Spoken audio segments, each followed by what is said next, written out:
चलिए भाई, तो समांतर श्रेणी का ये वाला सवाल देखते हैं। इस सवाल में क्या कह रहा है भाई?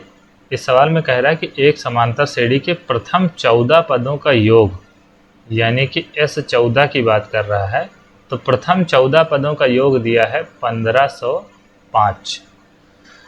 फिर आगे कह रहा है तथा इसका पहला पद 10 है, यानी कि इसमें A10 बराबर दिया गया है 10। अच्छा, पहला पद 10 है तो यानी कि A बराबर दिया गया है 10। तो हम कर देते हैं भाई A बराबर 10। तो इसका पहला पद 10 दिया गया है। फिर कह रहा है इसका 25वां पद ज्ञात कीजिए, यानी कि A25 बराबर पूछा है कि क्या होगा।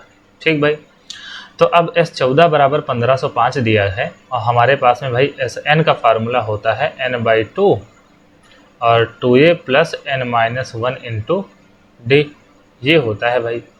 तो अगर हम n की वैल्यू रख दें 14, n की वैल्यू 14 रख दें, तो यहाँ से S14 बराबर क्या आएगा? S14 बराबर आ जाएगा 14/2 और ये 2a। अब क्योंकि a और d तो हमें पता नहीं, n भी नहीं पता है। अच्छा, n तो पता है ना, n का मान 14 है, तो यहाँ पर 14 माइनस 1 कितना हो जाएगा? 13। और a d नहीं पता है, तो ये 2a प्लस 13d हो जाएगा।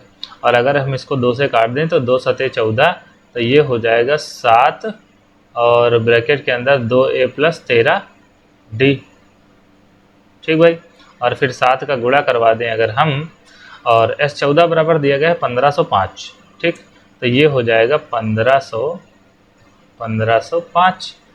तो ये 7 जाके इधर भाग करने लगेगा, तो 1505 को भाग करवा देंगे भाई 7 से, तो 7 से कटेगा ये भाई, तो 7 दूनी 14।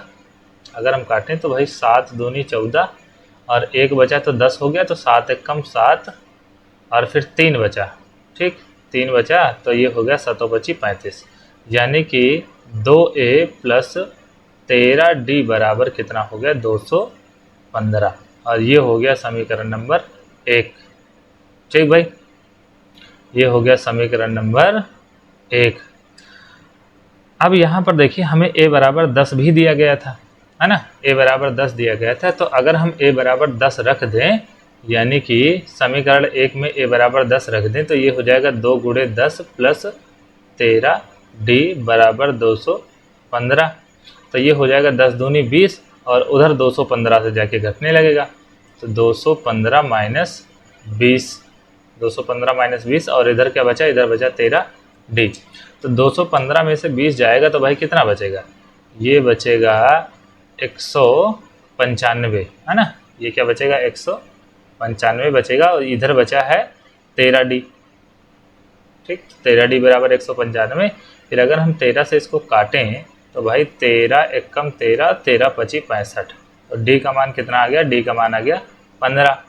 फिर A25 पूछा था, तो भाई an का फार्मूला होता है a plus n-1 into D. तो यहाँ से A25 बराबर क्या हो जाएगा? A25 बराबर हो जाएगा a प्लस 24d।